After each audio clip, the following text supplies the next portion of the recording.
Beautiful evening, amazing evening, blissful evening.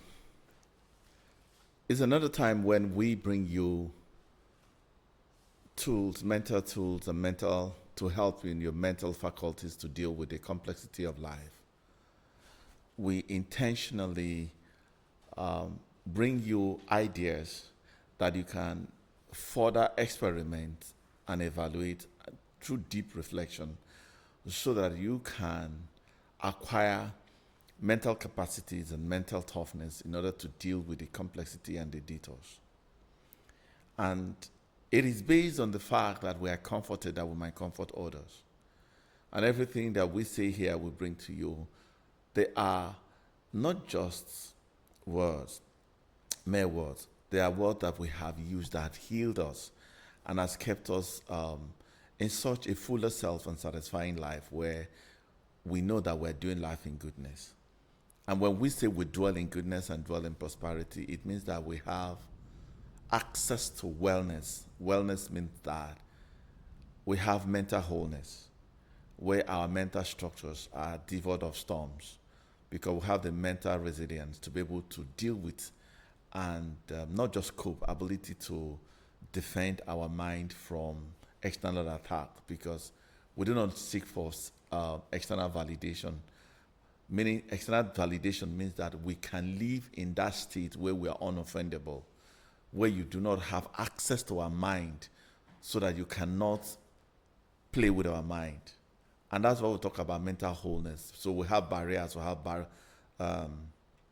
barriers, we have filters, we have boundaries, we have personal laws that helps us govern our mind. And you see, unguided mind, unregulated mind, it's the major problem about mental unwellness. So when you think you have a mental health, it is because you did not put certain structures around your mind that governs and filters, like the Bible said, guide your heart, for out of it are the issues. So meaning that put structures, put system, put barriers and boundaries that give a holistic nature of your mind. So you got to guard your mind. So there's a way to guard your mind. And if you're not guarding your mind, it means you are exposed to every attack. And that's why people are, subjected to attack and get into the influence, external influence, where they can take advantage of you and, and blow you. Like a military base, there's always a holistic approach, whether it's going to be artillery and all that, and fence them out as well too. You got to pass through barriers, gates, walls, and all that. The same way that how they wall off countries those days against enemy. How often do we wall our mind to make sure that our hold is healthy? So it means that if you're not healthy, you don't have healthy mind, it automatically means that you have not kept boundaries. And so you are too open to attack. So what we intend to do here is also to be able to give you a holistic spirit, where your spirit is it's whole, because a man cannot be established in wickedness. So you now see in sound spirit, in holistic spirit, it means that it's not the material world that influences your mind. It's a place where the internal world governs your mind, is superior. Because once your spirit is not superior, then it means that your external world is influencing your mind. And that's what put pressure in our mind, because our spirit is not higher than our external world. That's why I said, if you faint in the days of adversity, your strength is small. It just means typically that you have a depleted spirit.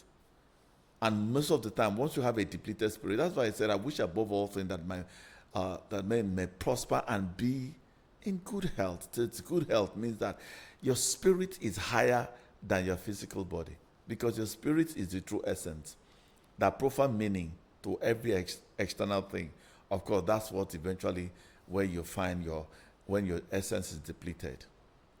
So we are systematic in our methodology to bring you a very soundproof over your mind. So you now see you need to have a sound mind, you need to have a whole spirit. And once you have a whole spirit, what it gives you is emotional objectivity, emotional intelligence, where your emotions are not subjected to vicissitude of life. It has no regulation.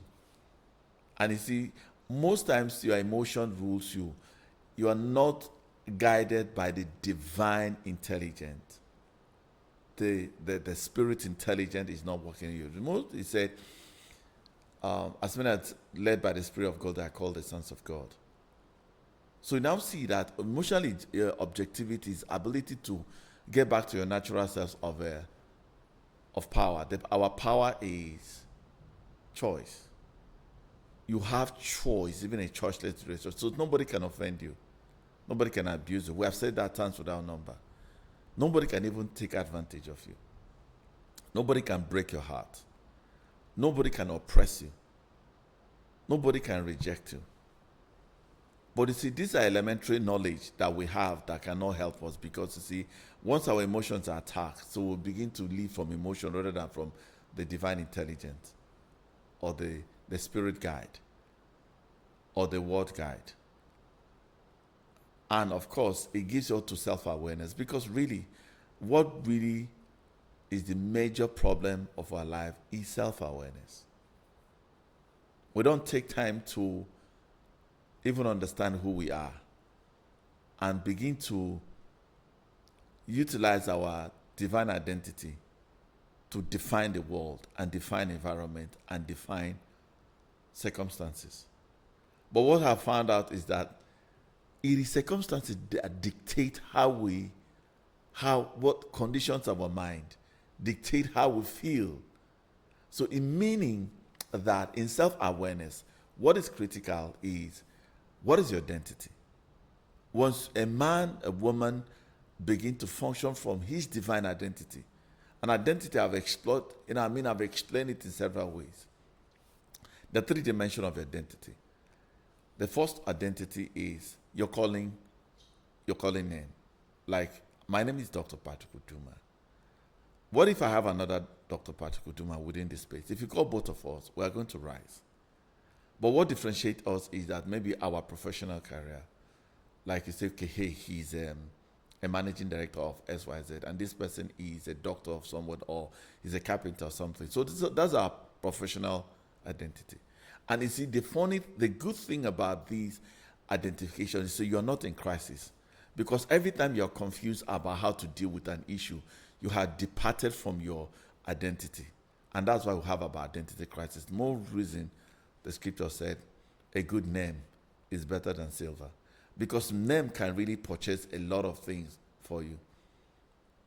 I am that I am is a name. So then you now have what they call your essential identity. This is your divine identity, which really should be able to govern your mind, govern your spirit, govern your emotions, and govern your tendencies, govern your likes and your dislikes, empowering you and infusing you into such a solid personality, where you are unoffended, where you are not diminished. We want to get to that point that all these things are possible, that you cannot be diminished by a mere word. When you say somebody has offended you, you don't even have self-honor. Self-honor is the ability to get into your self-worth. That quality care and love that you have for yourself cannot be eroded by mere word, irrespective of who speaks. Because if a person is speaking from his own values, the person is speaking from his own essence. So you see, when you now have barriers and have filters, you'll be able to filter that this word is not part of my system. So you just find a way. And what will help you do that is your essential identity, because it has a capacity to intercept and be able to neutralize every force. Because in the life creation, in the life force, how it works is like it works in frequencies, it works in vibration, and in energy. So when you dictate energy, what happens is that you isolate it, like you have a circuit breaker from the light that breaks high current or moderate it. What are you talking about, Patrick? These are systems because everything you see in the physical is already being, it's the same operational sequence in the physical. So when you have high current, as it's coming into your house, what happened? There's a transformer that transforms it. So you need to ask yourself, do you have a transformer? So we call it the transformer effect, where you true still, when you become still, or become numb, you're silent, non-doing, non-explaining, non-judgmental, non-assigning, non-labeling, not identifying. Those are tools of transforming effect that you deploy to be able to neutralize this, every external effect that is targeted towards you. So until you open the door, there's no access. So what we intend to do is to give you key to your mind that we're able to lock outsiders and intruders and execute them completely from the gate of your mind. And once you install these barriers, and you'll be able to smoke out and dictate out higher energies that has the capacity to infect your mind. So today we're going to be diving into such a controversial topic, the illusion of expectation.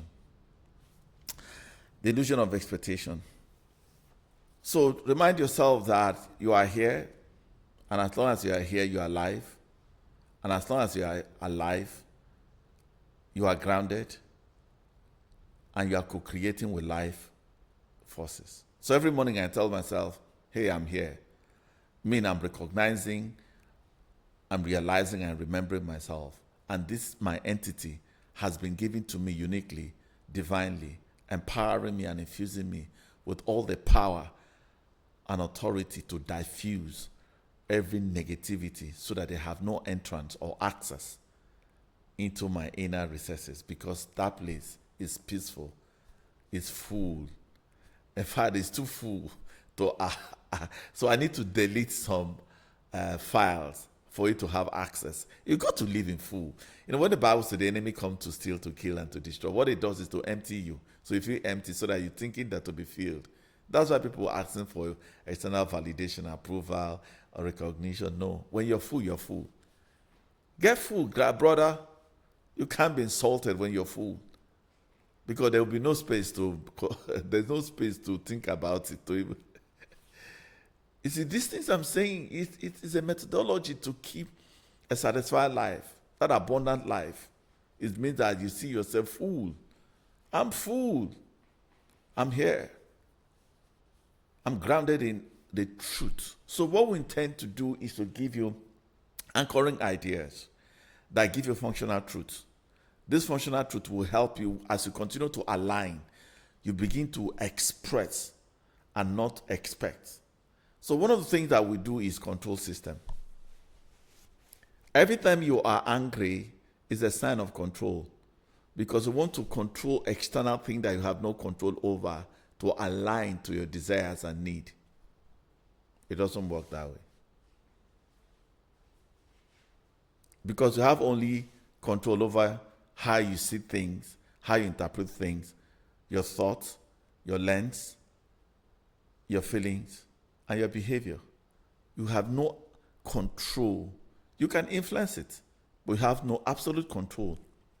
How people should feel, how they should see things, interpret things, how they should talk, how they should think, and action. If we come to this, people to ask, what about consequences? Of course, don't be too fooled. The Bible said, don't be fooled. Whatever a man sows, that's what he's going to reap. Don't be fooled. That's why I say don't be fooled. You need to focus on your own self. What are you thinking? How are you feeling? How do you see what you see? How do you interpret what you interpret? How do you behave? What is your character signature? So you don't have control over other people. So what we want to dive into this in order to bring you liberation, because the righteous man is delivered by knowledge. And I just feel that people are in a subservient life, or in a sorry state, pity parting. I have mental health. That's elementary. So we want to bring you to a higher self where you have impact on situation and not situation impacting on you. So we want to completely shift you from that place of sorry and to the place where you are not surviving, but you're intentional and deliberate on how you respond, not that reactive moment occasioned by expectations. Have you been expecting something lately from God, from man, from environment, from the weather, and you're disappointed? It is not really what happened that matters, because consistently we have told you outcome is a gift. And if outcome overwhelmed you, you are weak. What are you saying? You have lost to that place. In fact, once you are angry about a certain event, you have lost your true self to what causes to anger. You have shifted into that place of weakness. So what you have connected into your weak point, you didn't connect onto your strength, because if you know your strength, you know I can handle this. It's as simple as when people say I can do all things through Christ that strengthens me. Why is it that they can't have that strength to be able to deal with their mental state? And we have said that the quality of your life determines on the quality of your mind. And that's why it's important for us to understand that mental attitude, mental resilience, and mental strength, and mental stability, mental balance are what you need to be able to navigate and live life in wellness and in wholeness. And the beauty about it is that these things are free if only you can have an open heart and do a deeper reflection. And this deeper reflection will begin to guide you into a new thinking pattern. Will begin to reshape how you define things. Because true wisdom is understanding. Wisdom and knowledge is all that you require. Wisdom and purpose. So meaning that what is the external thing? What purpose does it serve in your inner self? So let's dive in to what we have today. Let's look at the definition of expectation. Are you getting something out of this? Call your friend.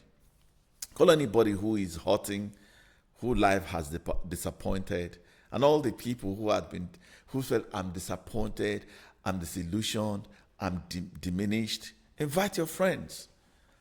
Anyone who is going through tough time.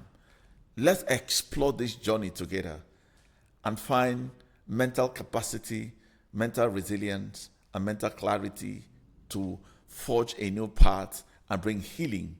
And first and foremost, I want to bring healing, and I want to bring apology to yourself, and I want to hug you, give you a hug, a healing hug, to ensure that we're interested in your well-being. We're interested for you to live soundly, want to live holistically, want to live authentically, powerfully, meaningfully, compassionately.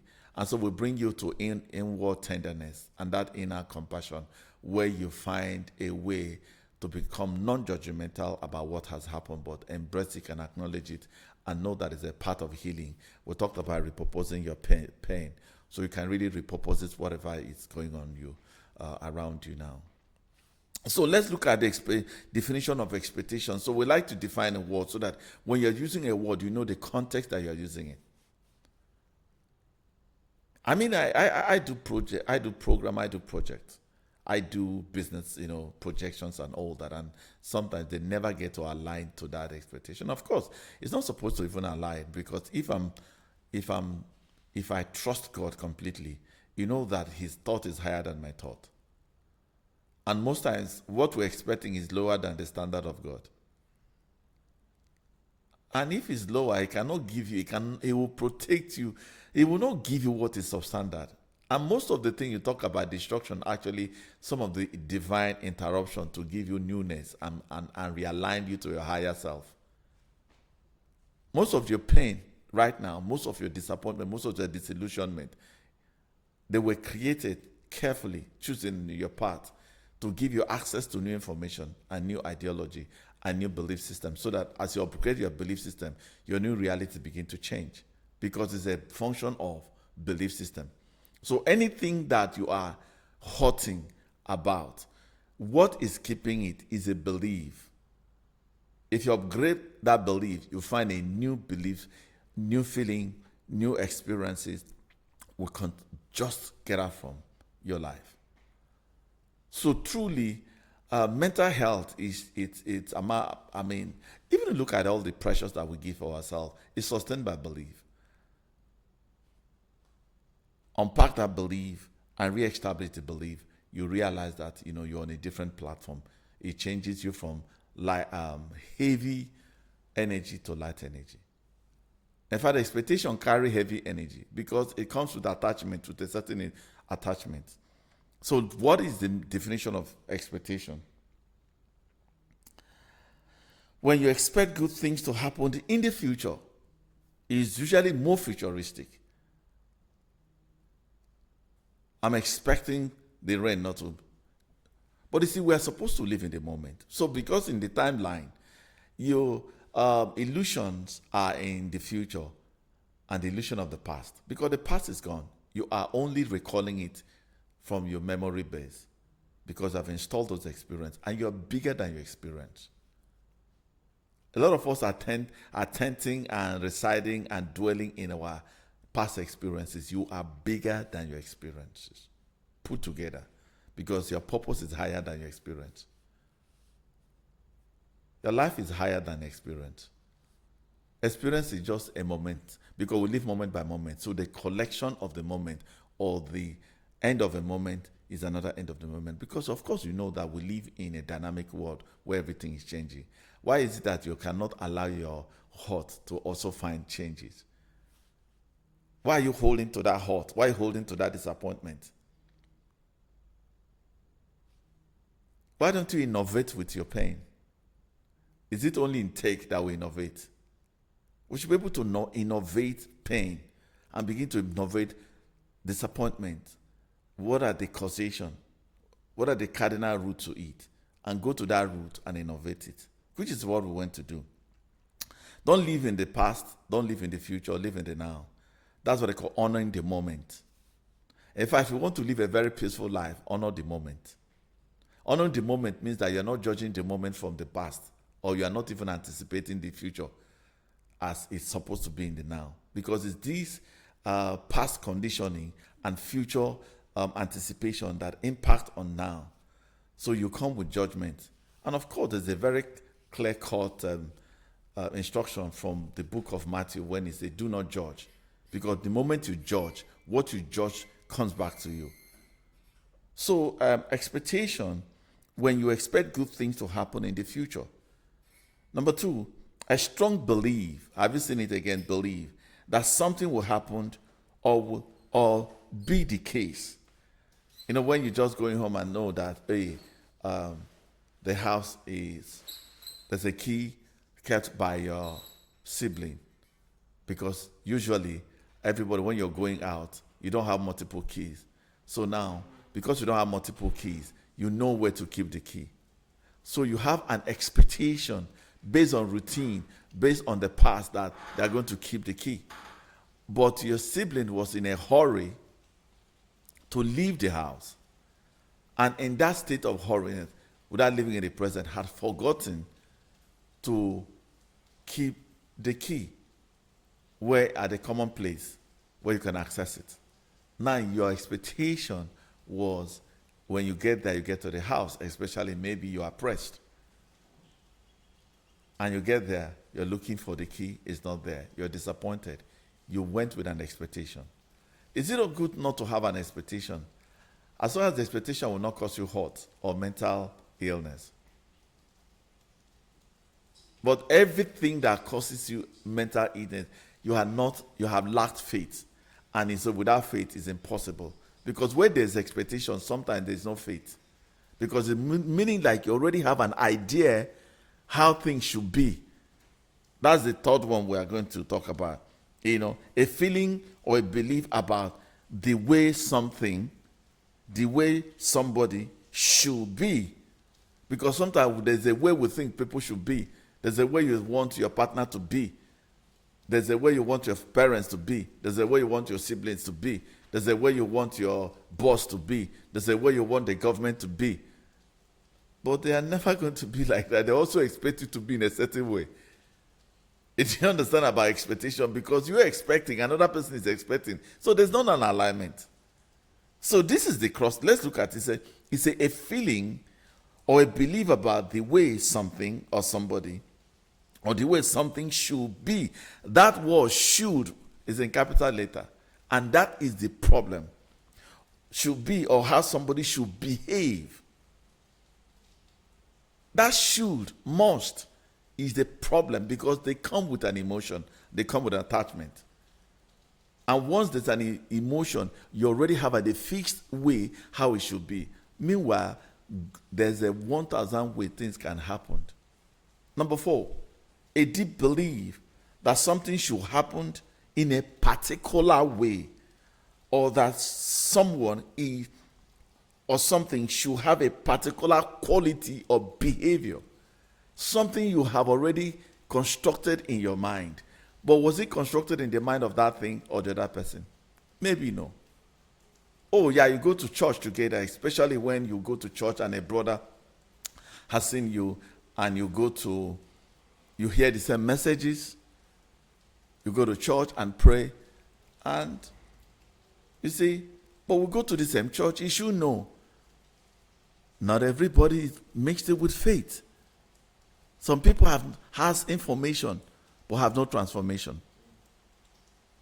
People has formation. It's not impactful because it's a combination of I know, but all the knowledge that's not light-based. Light-based knowledge means they have utilized it and transformed and become another self. So now you have made effort to renew your mind, to renew the culture in your mind, to renew the frequencies that you are, and upgrading your frequency. Other people, they just had information without transformation.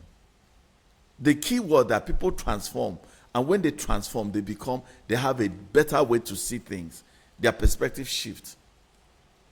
Now their thinking pattern change. Until your thinking pattern change, you cannot do anything better. Betterment is when you reshape your lens, how you see things. That lens means interpretation. That means your relationship with things changes. That's the perspective, your worldview about it. That's why it's so cardinal. He said, how do you see? What seest thou? I see an almond tree. He said, thou seest right. So, but once you don't see rightly, then everything will not align. So the same lens you have may not be another lens your spouse have. We have talked about it, like about the towel. You believe that the towel should be washed after 2 days. Your spouse is saying, but there's nothing wrong with that towel. Can we not use it for 1 week?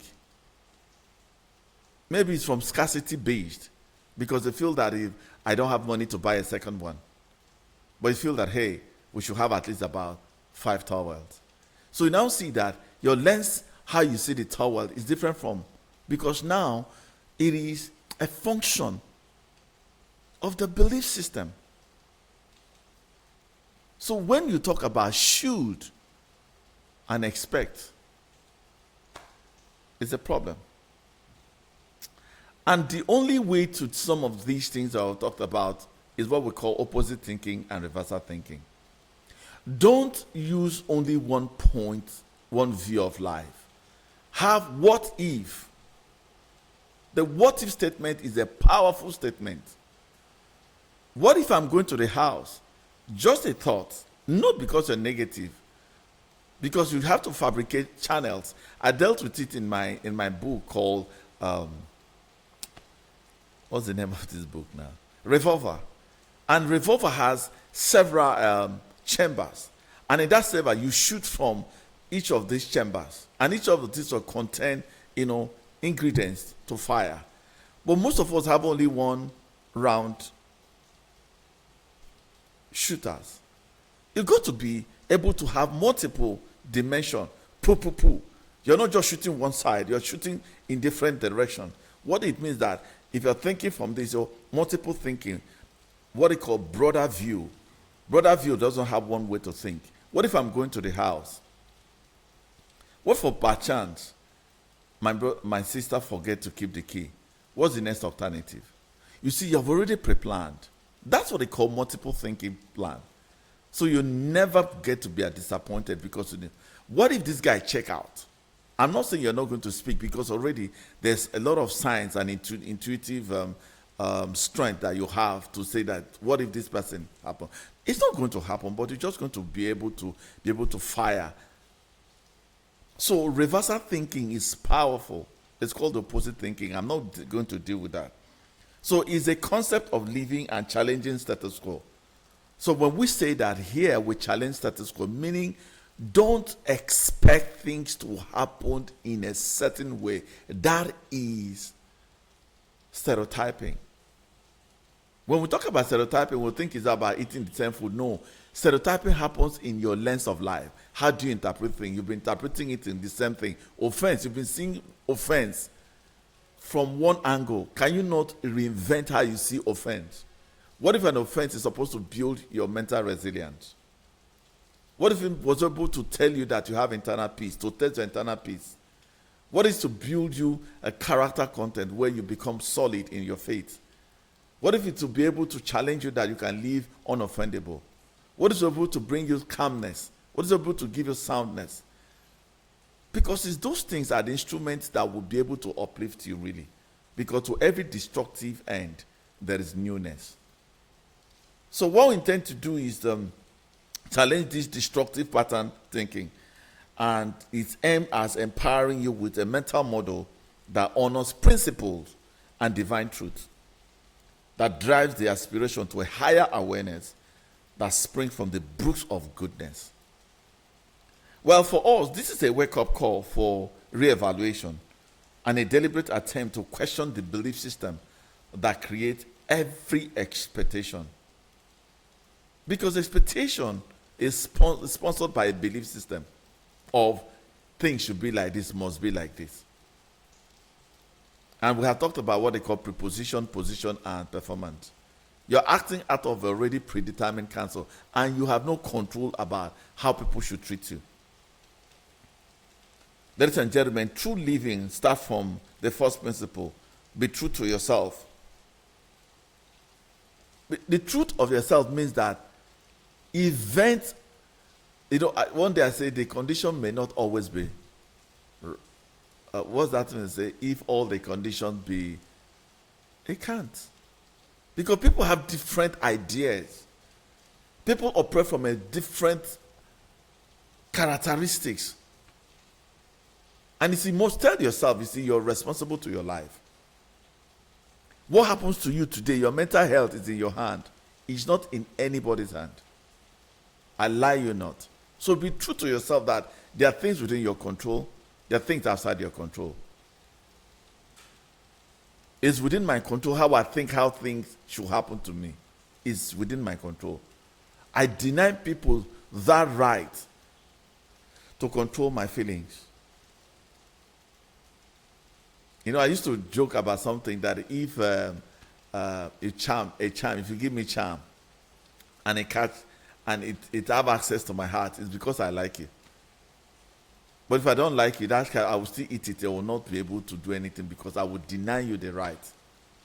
That's true to yourself. The fundamental truth is that the first thing is that you must be true to yourself, because we lie to ourselves a lot. We lie that people will respect us. No. What if they choose not to respect you? What if they're envious of your success? What if they're envious of where you are? What if they are jealous of you? But you're the same fold. So be true to yourself that it's your responsibility to protect your mind. You have the arsenal, you have the weaponry, you have the word. And the second thing is, you got to start living fearlessly. I wake up, I have this mantra, I say, fearless duty, fearless purpose, and fearless impact. And they start from me. What is my duty? My duty is the responsibility to defend my mind and my mental region, not to be accessed and or abused. You can't abuse it. My boss, you can't abuse it. I deny you your right. My spouse, you can't abuse it. Because I have a power of choice to select from the menu of life, whether it's gladness, whether it's fun, whether it's wonder, or whether it's hate, whether it's love. and I can shut the access to any energy that does not align to my inner wellness and my completeness that I found within me. So we got to be fearless, engaging pure principles of the truth and working truth of the light. Now, so you see, one of the things we want to do today is, how do you live in betterment? Is to stop seeing. We are on seeing expectation from how we have seen it before. Until you stop seeing, it is on seeing that creates a different seeing. But if you continue to see expectation from how you have seen it, you can't be better. And that is truth. Whether we like it or not, the way we are is because we have not unseen. The moment you just unseen and start seeing correctly, go and ask the guy in Isaiah chapter 1 and 6. He said, when the king died, I saw the Lord. Now, up till that moment, he was seeing the king and expecting the king to be all. But when the king died, he starts seeing differently. That means I am unseeing what I have seen. It's like unknowing what I know before. And once you bring a new knowledge, new revelation, then you see that your betterment begin to arise. You cannot be better in your mental region until you stop seeing things the way you have been seeing it. So it's an unseen journey we're taking. You've got to be blind to certain things. You've got to be blind. So this is a mental preparedness and mental strength to help you navigate life's detours, the unpredictable. And we were not taught to live in uncertainty. We are taught to live in certainty. That's why if you ask 90% of the people between pain and pleasure, which one will they take? They will answer pleasure. But that's not truth. Pleasure is created by pain. So you must first of all seek pain. That's mental preparation. That's what it means. Ability to prepare yourself through pain so that you can create mental resilience. That's what they call mental toughness, to be able to interpret with new event from a place of newness, not from the place of the old. We're not taught that the life is not linear. It's not straight. There's a curve. And it means that in that curve, you need mental flexibility, not mental rigidity. Because with mental rigidity, you break. And actually, that's what expectation means. Patrick, are you crazy? But the Bible said, the righteous shall live by faith. The expectation of the righteous shall not be cut off. The righteous live by faith. And faith means trust. To be able to handle all. Because you see, his thought towards is not thought of evil, but thought of good. So why should you thought about yourself? Because you see, expectation shifts you from the focus of faith. Faith is not offended. Faith is not abused. Faith is not discouraged. Faith is not diminished, not devalued. Because you see, every expectation that devalues you, what is devaluation? When you are discouraged and speak language that does not align to your true nature of goodness.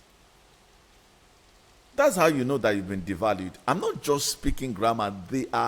Think about it, reflect around them. You know, there are people already now. Let me speak to those people who are discouraged from going, have a relationship with the Father because the expectation. That in fact, they say they are quarreling with God. A lot of people, they tell you, I'm quarreling with God because my expectation was not met. Your expectation was based on your human idea. And you cannot bring human idea to heavenly ideas. Yeah. Thank you so much.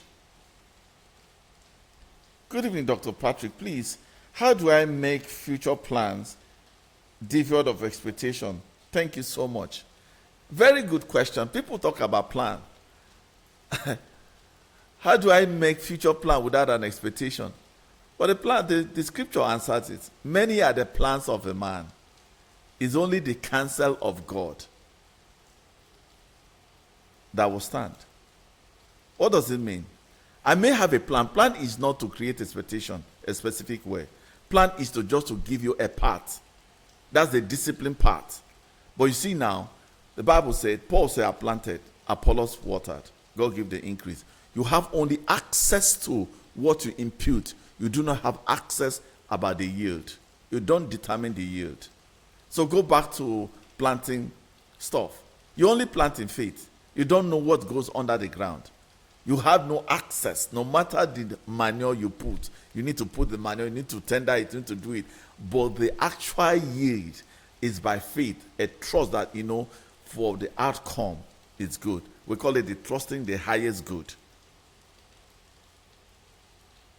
So if I have a plan, okay, say to I want to make $1 billion. What if the divinity wants me to make 2 billion? Do you understand? And they have already pre-planned. And don't forget, and this is what people also should understand. Majority of your ideas are inspired ideas. You're not the working. You are to trust on those ideas. Scripture says lovers of God. And lovers of God don't measure. They are not comparing. Because once you're comparing and measuring, or time-based in pressure, you're not in faith. You're comparing. But it's a complete trust. That's why it said, those that wait upon the Lord shall renew their strength. Because they understand at the end of the day that the will of the Father is better than the will of man. Because he does exceedingly abundantly above more than you can think, imagine. So future plan is just to guide you and to be disciplined in a path. That's what they call discipline path. But the outcome is outside your control. And that's why most people said, okay, by 18, I'm going to get married. By 21, I will finish having my children, and I'll start doing. By 18, you're still in school. You don't control the husband.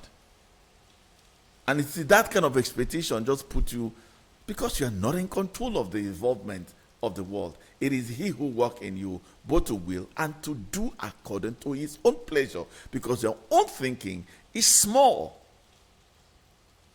If we begin to understand this dimension, you will begin to ride on the wave of trust into divine creation, because we're only co-creating with God.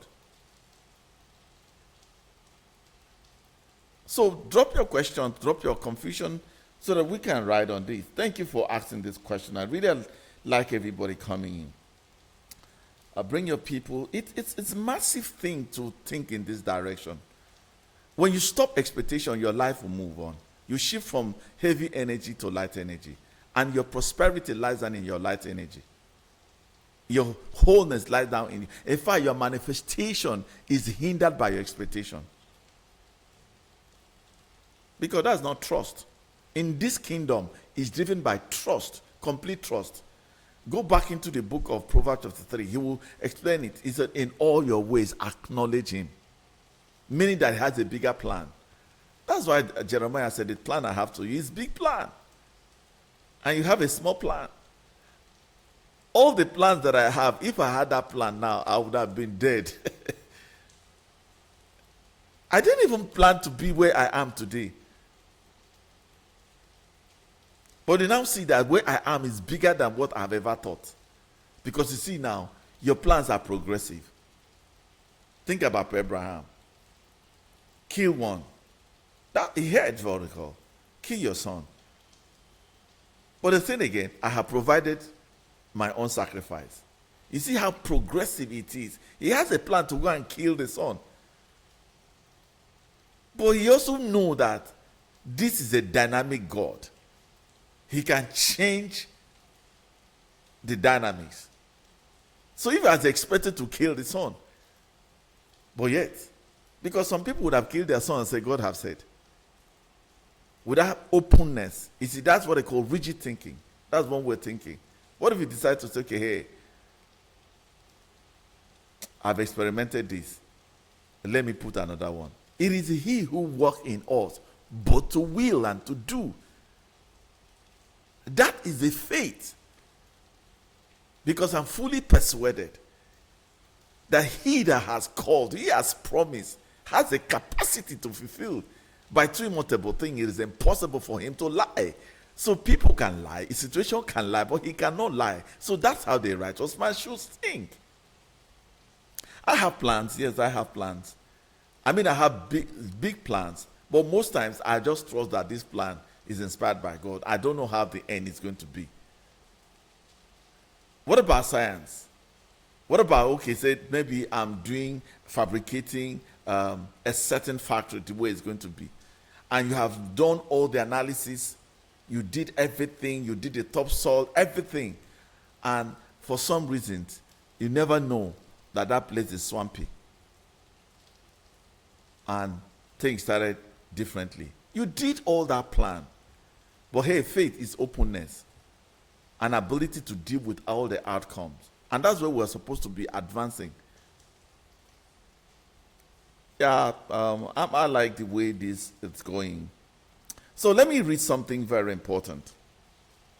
You see, the major problem we have is that we live in controls. And it's control that creates expectation. We don't like to lose. We like to gain. But we first of all have to lose to gain. You got to surrender to a higher truth, expressing that truth. And when it's expressing, it's already done. That's why I say we don't chase dream, we live dream. Expectation means you're chasing. Expectation means you're living in the future. But the future is an illusion. It's now. You live your reality in the now. That's honoring now. So this is what it is.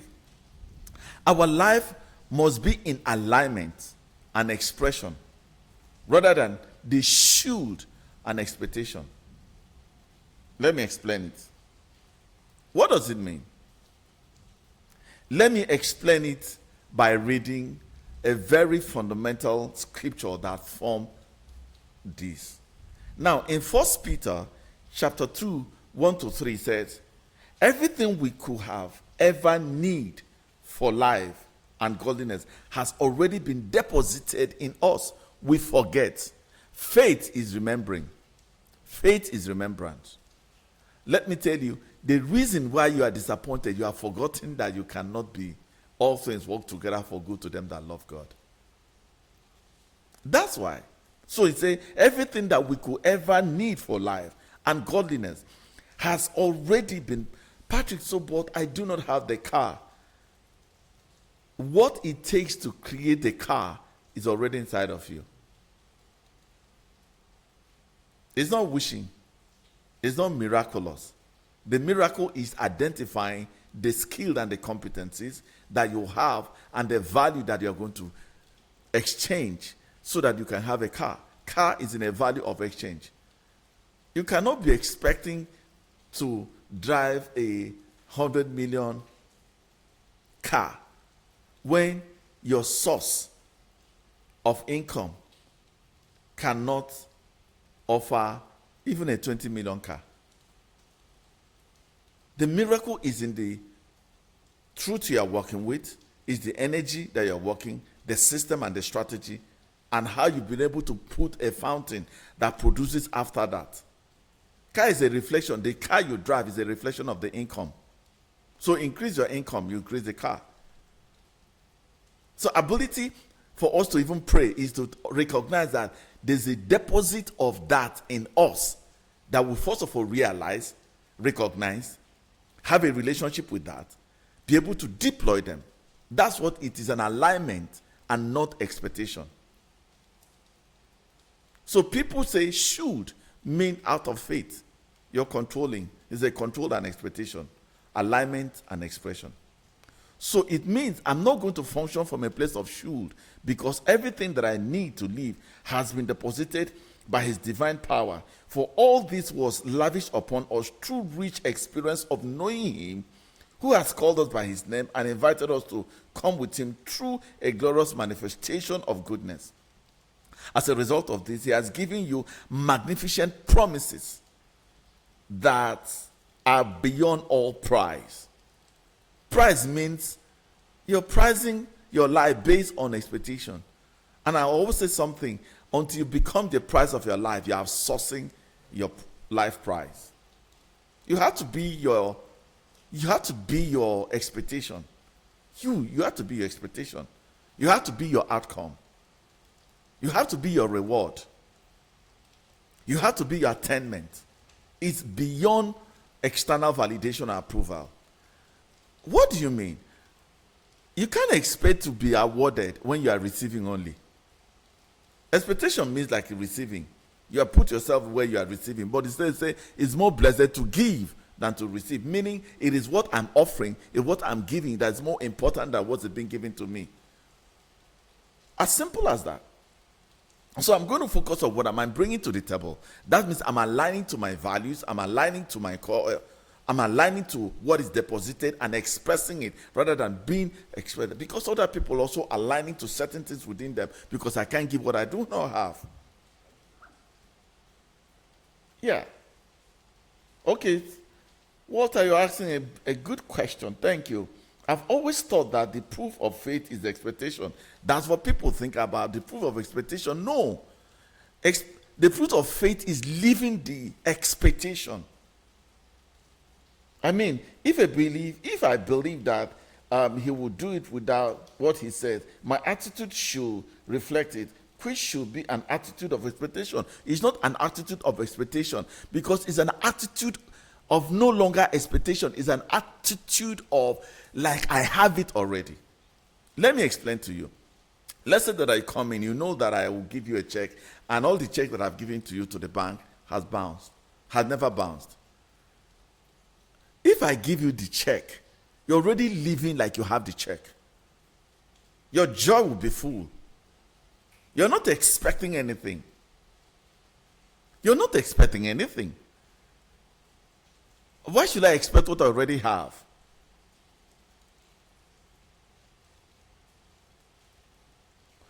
Because we forgot that we already have it. So we experience particular. Now, let me read another one. The should factor lack faith. Because it is now a force rather than a faith. Faith means I'm already called those things that be not as though they are. This is where people are getting it wrong. I don't expect I am the answer to my prayer. Let me explain, for instance. If I pray to God to give me favor, right? It means I'm going to walk as somebody who has favor. But when something hits you, you forget that you're already a person who has favor. Let me explain it. In scriptures, it says in Genesis, it said, he blessed us. Period. I'm blessed. It is not material thing that define my blessing. It's the mental attitude that define blessing. How do you know? You know that when you think you have 1 billion, 100,000, you say, I'm blessed if I have 100,000. The day you have that 100,000, you will be sad again. Because another person will have 100 million. You now start saying, no. David didn't say, I'm going to kill I'll have faith to kill the Goliath. He knew he would kill the Goliath. He said, who is this uncircumcised Philistine who would defy the army of the Lord? I mean, he knew he was going to take him. He wasn't going to try. He wasn't expecting by faith. He was deploying because he was deploying who he was already in. Life is deployment. Life is not expectation. And that is the thinking problem that we have.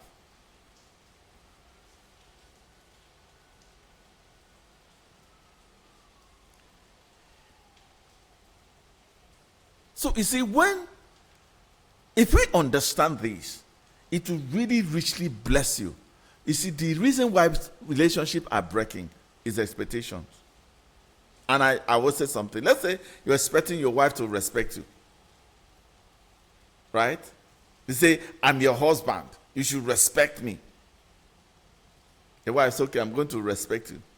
I'm expecting you to take me to Dubai on first flight, first rate for a holiday.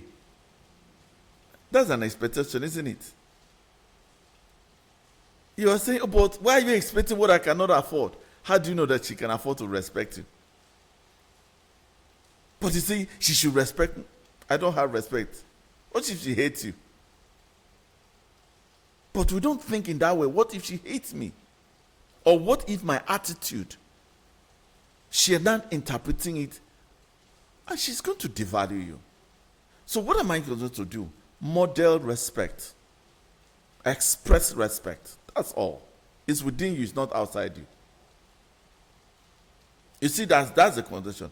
Oh, this man should honor me. Then they don't buy it. It's a mental attitude. If it's a gift shall be given unto you, pressed and shaking together. We don't interpret it from this angle. It's what you give. That's what people give back to you. Give honor, they will give you honor. In fact, if a person of honor, you will not even seek other people to honor you. You will express honor because that's the honor. You don't expect it. You release it. It's part of you. Give according to what you have, not what you don't have. So faith is in the fact that it's done already. That's faith. You know, when I was thinking about this, I went back to a scripture that about a woman who had a revelation about Christ. The scripture says she lived in that realm till Christ came. He said, it's time for me to go. It wasn't expectation. It was in a state. Her character conformed to it. Her mental attitude, she was not in a hurry. She was not in desperation. She was not in anticipation. She lived in the reality of it. That is the difference. That is the difference. The difference is that I understand that everything that have been given to me, so I'm expressing them, I'm living them. I don't expect you to honor me. I bring my honor. I don't go to anywhere like maybe they invite me for a speech and expecting they will give me honorarium.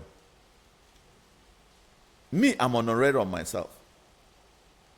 So if they give me, oh, that's that's massive.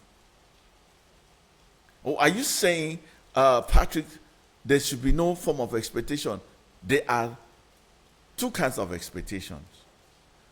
Expectation without attachment to a specific outcome. Can I say that again? Expectation without attachment to a specific way of how it will manifest. Just have an idea, an open idea. And that's for me, living in that realm. You know that the mental construct about both of them is quite different. The other expectation is the expectation towards yourself, not towards outside. Because when you expect people and they do not have the capacity, or even they have the capacity, but it's not within their will to execute according to what you have expected, you are forcing their will. And we all have natural will, our free will to make choices and decisions. What about leadership?